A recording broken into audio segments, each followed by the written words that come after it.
ರಾಜ್ಯದಲ್ಲಿ ನಿನ್ನೆಯಿಂದ ಒಂದು ಸುದ್ದಿ ಭಾರಿ ಸಂಚಲನ ಸೃಷ್ಟಿಸ್ತಾ ಇದೆ.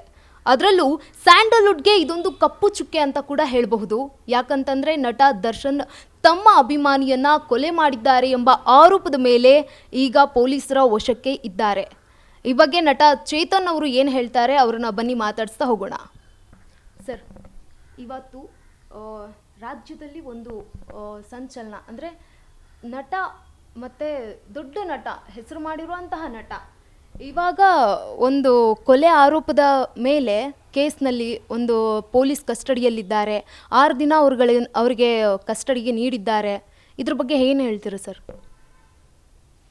ಇವಾಗ ಏನೇನು ನಡೆದಿದೆ ನಮಗೆ ಇವಾಗ ಕೋರ್ಟ್ನಲ್ಲಿದೆ ಮತ್ತು ಪೊಲೀಸ್ ತನಿಖೆ ಮಾಡ್ತಾ ಇದ್ದಾರೆ. ಏನೇ ಇದ್ರೂ ದರ್ಶನ್ ಅವರು ಆರೋಪಿ ಅಪರಾಧಿ ಅಲ್ಲ. ಆದರೆ ಈ ಆರೋಪಗಳು ಬಹಳ ಗಂಭೀರವಾಗಿದ್ದಾವೆ. ದರ್ಶನ್ ಮುಂಚೆಯಿಂದನೂ ಕೆಲವು ಕಾನೂನು ಜೊತೆ ಸಮಸ್ಯೆಗಳು ಮಾಡ್ಕೊಂಡು ಬಂದಿದ್ದಾರೆ. ಇದು ಬಹುಶಃ ಎಲ್ಲ ಸಮಸ್ಯೆಗಳಿಗಿಂತ ಭಾಳ ಗಂಭೀರವಾದ ಸಮಸ್ಯೆ ಅಂತ ಹೇಳೋದು ಸುಳ್ಳಿಲ್ಲ. ಕೊಲೆ ಆರೋಪ ಅದು ಭಾಳ ಹೀನಾಯವಾಗಿ ಕೊಲೆ ಆಗಿದೆ ಅಂತ ಹೇಳ್ತಾರೆ.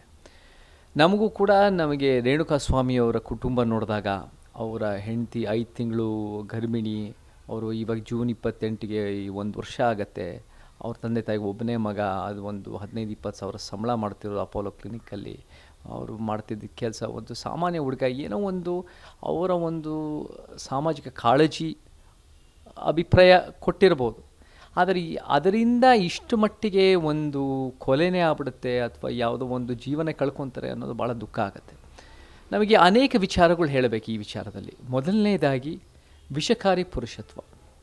ಈ ವಿಚಾರ ನೇಹಾ ಹಿರೇಮಠ್, ರುಕ್ಸಾನ, ಅಂಜಲಿ ಪ್ರಕರಣಗಳಾಗಿರ್ಬೋದು, ಪೆನ್ ಡ್ರೈವಿನ ಪ್ರಕರಣಗಳಾಗಿರ್ಬೋದು, ಮತ್ತು ಈ ಒಂದು ದರ್ಶನ್ ಆರೋಪಿತ ಪ್ರಕರಣದಲ್ಲಾಗಿರ್ಬೋದು, ಒಂದು ವಿಷಕಾರಿ ಪುರುಷತ್ವ ಕಾಣುತ್ತೆ. ಏನಂದರೆ ವಿಷಕಾರಿ ಪುರುಷತ್ವ ಅಂದರೆ ಯಾವಾಗ ನಮಗೆ ಗಂಡಸರಾಗಿ ಹೆಂಗಸರು, ಫಾರ್ ಎಕ್ಸಾಂಪಲ್ ನೇಹಾ ಹಿರೇಮಠ್, ರುಕ್ಸಾನ, ಅಂಜಲಿನಲ್ಲಿ ಯಾವಾಗ ಇಲ್ಲ ಅಂತಾರೋ, ನಾವು ನಿನ್ನ ಜೊತೆ ಇರಲ್ಲ, ನಿನ್ನ ಜೊತೆ ಸಂಬಂಧ ಮಾಡೋಕ್ಕೆ ಇಷ್ಟ ಇಲ್ಲ, ನಿನ್ನ ಹೊರಗೆ ಬರಬೇಕು, ನೀನು ಯಾವುದೇ ಕಾರಣಕ್ಕೂ ನನ್ನ ಕಪಿ ಮುಷ್ಟಿಯಿಂದ ಬರೋಕ್ಕಾಗಲ್ಲ, ನಾನು ನಿನ್ನನ್ನು ಕೊಲೆ ಮಾಡ್ತೀನಿ, ನೀನು ಇನ್ಯಾರ ಜೊತೆನೂ ಹೋಗಬಾರ್ದು ಅಂತ. ಅದೇ ವಿಷಕಾರಿ ಪುರುಷತ್ವದಲ್ಲಿ ಏನಾಗುತ್ತೆ ಅಂದರೆ ಬೇರೆ ಬೇರೆ ಥರ ಮ್ಯಾನಿಫೆಸ್ಟ್ ಆಗುತ್ತೆ. ಪೆನ್ ಡ್ರೈವಲ್ಲಿ ನಾನು ಇಲ್ಲಿ ಒಂದು ಸರ್ವಾಧಿಕಾರಿ ಧೋರಣೆ, ನಾನಿಲ್ಲಿ ಭಾಳ ಪ್ರಭಾವ ಬೀರೋದು, ನಮ್ಮ ಕುಟುಂಬ ಪ್ರಭಾವ ಬೀರೋದು, ನಾನೇನು ಬೇಕಾದ್ರೂ ನೀವು ಹೆಂಗಸರನ್ನ ಕಂಟ್ರೋಲ್ ಮಾಡ್ಬೋದು, ಹೆಂಗಸರನ್ನ ಅವಮಾನಿಸ್ಬೋದು, ಹೆಂಗಸರನ್ನ ಶೇಮ್ ಮಾಡ್ಬೋದು.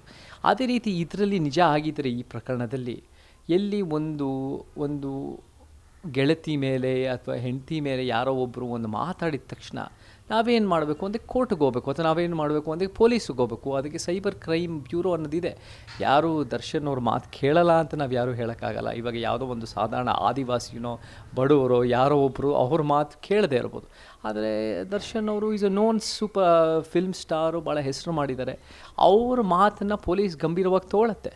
ಅದು ಬಿಟ್ಟು ಇದಕ್ಕೋಸ್ಕರ ಈ ಒಂದು ಹೆಂಗಸಿನ ಮಾನಕ್ಕೋಸ್ಕರ, ಮರ್ಯಾದೆಗೋಸ್ಕರ ನಾನು ಈ ದೊಡ್ಡ ಮಟ್ಟಕ್ಕೆ ಕೃತ್ಯಕ್ಕೆ, ಒಂದು ಹೀನಾಯವಾದ ಕೃತ್ಯಕ್ಕೋಸ್ಕರ ನಾನು ಅದನ್ನು ಶುರು ಮಾಡ್ಕೊತೀನಿ ಅಥವಾ ಕೊಲೆ ಮಾಡ್ತೀನಿ ಅನ್ನೋ ಇದೆಯಲ್ಲ, ಅದು ಭಾಳ ಒಂದು ವಿಷಕಾರಿಯಾಗಿದೆ, ಭಾಳ ಸಮಸ್ಯಾತ್ಮಕವಾಗಿದೆ. ನಾವು ಮುಖ್ಯವಾಗಿ ನಮ್ಮ ಶಾಲೆಗಳಲ್ಲಿ ಲಿಂಗ ಸಮಾನತೆಯ ಪಾಠ ಹೇಳ್ಕೊಡ್ಬೇಕು, ಲಿಂಗ ಸಮಾನತೆ ಬಗ್ಗೆ ಗೌರವ ಕೊಡಬೇಕು, ಮತ್ತು ಒಂದು ಲಾ ಆ್ಯಂಡ್ ಆರ್ಡರ್ ಜಸ್ಟಿಸ್ ಬಗ್ಗೆ ಗೌರವ ಕೊಡಬೇಕು. ಲಾ ಆ್ಯಂಡ್ ಆರ್ಡರ್ ಕಾನೂನು ಕೈಯಲ್ಲಿ ಎತ್ಕೊಳ್ಳೋದು ಯಾರಿಗೂ ಹಕ್ಕಿಲ್ಲ. ಎರಡನೇದಾಗಿ ನಮಗೆ ವೈಲೆನ್ಸ್ ಅಂದಾಗ ನಮಗೆ ಏನಂದರೆ ಸಿನಿಮಾದಲ್ಲಿ ನಾನು ಜೈಲ್ಗೆ 1-2 ಸಲ ಹೋಗಿದ್ದೀನಿ. ಒಂದು ಸಲ ಜೈಲ್ಗೆ ಹೋದ ಅದು ಟ್ವೀಟ್ ಮೇಲೆ, ಈ ಥರದ್ದು ನನ್ನ ಪ್ರಕಾರ ಕಾನೂನು ಉಲ್ಲಂಘನೆ ಮಾಡಿ ಜೈಲ್ಗೆ ಹೋಗಿಲ್ಲ. ನಾನು ಜೈಲ್ಗೆ ಹೋಗಿರೋದು ಸತ್ಯ ಹೇಳಿ ಜೈಲ್ಗೆ ಹೋಗಿರೋದು 2 ಸಲ. ಆದರೆ ನಾನು ಜೈಲ್ಗೆ ಹೋದಾಗ ಒಬ್ಬ ಹುಡುಗ, ನನಗೆ ಒಂದು ಗುಂಪಿತ್ತು ಅಲ್ಲೇ ಪಕ್ಕದಲ್ಲೇ, ಅವ್ನು ಬೆವರು ಸುರಿಸ್ತಾ ಇದ್ದೆ. ಅವ್ನಿಗೊಂದು 23-24 ವರ್ಷದ ಹುಡುಗ. ಅವನು ಆತಂಕದಲ್ಲಿ ಹೇಳ್ತಾನೆ, ಅಣ್ಣ ನಿಮ್ಮ ಸಿನಿಮಾಗಳು ನಿಮ್ಮ ಹತ್ರ ಮಾತಾಡ್ಬೇಕಣ್ಣ. ನಾನು ಹೇಳಿ ಏನು ತಮ್ಮ ಹೇಳಿ ಅಂದಾಗ, ನಿಮ್ಮ ಸಿನಿಮಾಗಳು ನೋಡಿಕೊಂಡು ನಾನು ಇಲ್ಲಿ ಜೈಲ್ ಮಾಡಿ ಕೊಲೆ ಮಾಡಿಬಿಟ್ಟಿದ್ದೀನಿ ಅಂತ ಅವನು ಹೇಳ್ದ. ಅವನು ಜೈಲಿನಲ್ಲಿ ಒಂದು 23-24 ವರ್ಷದ ಹುಡುಗ. ನನಗೆ ಭಾಳ ನೋವಾಯಿತು. ಯಾಕಪ್ಪ ನಾನು ಮೈನಾ ಸಿನಿಮಾ ನೋಡಲಿಲ್ಲ? ಹೌದಣ್ಣ, ಮೈನಾ ನೋಡ್ಬಿಟ್ಟು ನಾನು ಮದುವೆ ಆದೆ. ಸೊ ಅವನಿಗೆ ಆ ಸಿನಿಮಾಗಳಲ್ಲಿರೋ ವೈಲೆನ್ಸು, ಹಿಂಸೆ, ಅದು ಸಂದೇಶ ಯಾವ ಥರ ಸಮಾಜದ ಮೇಲೆ ಬೀರುತ್ತೆ. ಈ ಥರ ಹೀರೋಯಿಸಮ್ ಅಂತ ನಾವೇನು ತೋರಿಸ್ತೀವಿ ಸ್ಕ್ರೀನ್ ಮೇಲೆ, ಅದು ನಿಜ ಜೀವನದ ಖಳನಾಯಕತ್ವ ಅಂತ ಹೇಳಿದ್ರೆ ಸುಳ್ಳಿಲ್ಲ.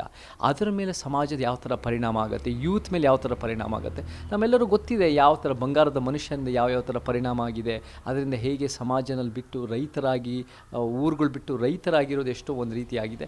ಅದೇ ರೀತಿ ಹಿಂಸೆಯನ್ನು ತೋರಿಸಿದಾಗ ಎಲ್ಲೋ ಒಂದು ಕಡೆ ಬೇರೆ ಯುವಕರ ಮೇಲೂ ಪರಿಣಾಮ ಬೀರುತ್ತೆ. ಇವರಂಥವ್ರು ಆ್ಯಕ್ಟಿಂಗ್ ಮಾಡಿರೋರಿಗೂ ಕೂಡ ನಾವು ಏನು ಮಾಡಿದ್ರೂ ನಮಗೆ ಎಸ್ಕೇಪ್ ಆಗ್ಬೋದು.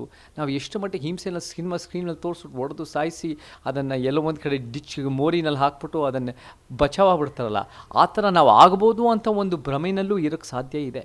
ಯಾಕಂದರೆ ಸಿನಿಮಾ ಪ್ರಪಂಚಕ್ಕೂ ನಿಜ ಜೀವನಕ್ಕೂ ಎಲ್ಲೋ ಒಂದು ಕಡೆ ಲೈನ್ ಬ್ಲರ್ ಆಗೋ ಸಾಧ್ಯತೆಗಳಿದೆ. ಮತ್ತು ಮೂರನೇದು ನಮಗೇನು ಕಾಣುತ್ತೆ ಅಂದರೆ ಸ್ಟಾರ್ ಕಲ್ಚರ್. ಸ್ಟಾರ್ ಸಂಸ್ಕೃತಿ ಅನ್ನೋದು ನಾವು ಇವತ್ತಿನ ದಿನ ನಮ್ಮ ಸಿನಿಮಾ ಸ್ಟಾರ್ಗಳನ್ನ ಯಾರೇ ಆಗಿರ್ಬೋದು, ನನ್ನನ್ನು ಆಗಿರ್ಬೋದು, ಯಾರನ್ನೇ ಆಗಿರ್ಬೋದು, ನಾವು ಒಂದು ಪೆಡೆಸ್ಟಲ್ ಮೇಲೆ ಒಂದು ಅವ್ರನ್ನೇ ಒಂದು ತಲೆ ಮೇಲೆ ಕೂಡಿಸ್ತೀವಿ. ನಾವೆಲ್ಲೋ ಒಂದು ಕಡೆ ಅವರ ಮನಸ್ಸನ್ನ ನಾವೆಲ್ಲ ಆಕಾಶದಿಂದ ಉದುರು ಬಂದುಬಿಟ್ಟಿದ್ದೀವಿ. ನಾವೇ ಶ್ರೇಷ್ಠ, ಯಾಕಂದರೆ ನಮ್ಮ ಸಾವಿರಾರು ಜನ, ಲಕ್ಷಾಂತರ ಜನ ಅಭಿಮಾನಿಗಳು ಕುಣಿದು ಕುಪ್ಪಳಿಸ್ತಾ ಇರ್ತಾರೆ ಅನ್ನೋ ಒಂದು ಭ್ರಮೆಯಲ್ಲಿ ನಾವು ಏನು ಮಾಡಿದ್ರೂ ನಾವು ಅನ್ಟಚಬಲ್ ಅಂದರೆ ನಮಗೆ ಅಸ್ಪೃಶ್ಯ ಅನ್ಟಚಬಲ್ ಅಲ್ಲ. ಅನ್ಟಚಬಲ್ ಅಂದರೆ ನಾವು ಏನು ಮಾಡಿದ್ರೂ ನಮಗೆ ತಪ್ಪು ನಮಗೆ ಮುಟ್ಟಲ್ಲ. ನಾವು ತಪ್ಪು ಕಾನೂನು ಎಲ್ಲದಕ್ಕಿಂತ ಮೀರಿದ್ದು, ಯಾಕಂದರೆ ನಾವು ಫಿಲ್ಮ್ ಸ್ಟಾರ್ಗಳು. ಸೊ ಎಲ್ಲೋ ಒಂದು ಕಡೆ ಈ ಸಮಾಜನೇ ಈ ಸ್ಟಾರ್ ಕಲ್ಚರು. ನಾವು ನಿಜವಾಗ್ಲೂ ಯಾರು ನಮಗೆ ಸ್ಟಾರ್ ಆಗಬೇಕು ಅಂದರೆ ಸಿನಿಮಾ ನಟರು ಸ್ಟಾರ್ಗಳಲ್ಲ, ಕ್ರಿಕೆಟ್ ಆಟಗಾರರಲ್ಲ, ಶ್ರೀಮಂತ ಉದ್ಯಮಿಗಳಲ್ಲ, ರಾಜಕಾರಣಿಗಳಲ್ಲ. ಯಾರು ನಮ್ಮ ಸ್ಟಾರ್ ಆಗಬೇಕಂದ್ರೆ ನಿಸ್ವಾರ್ಥವಾಗಿ ಸಮಾಜ ಸೇವೆ ಮಾಡೋರು ನಮ್ಮ ಮಾದರಿ ಆಗಬೇಕು.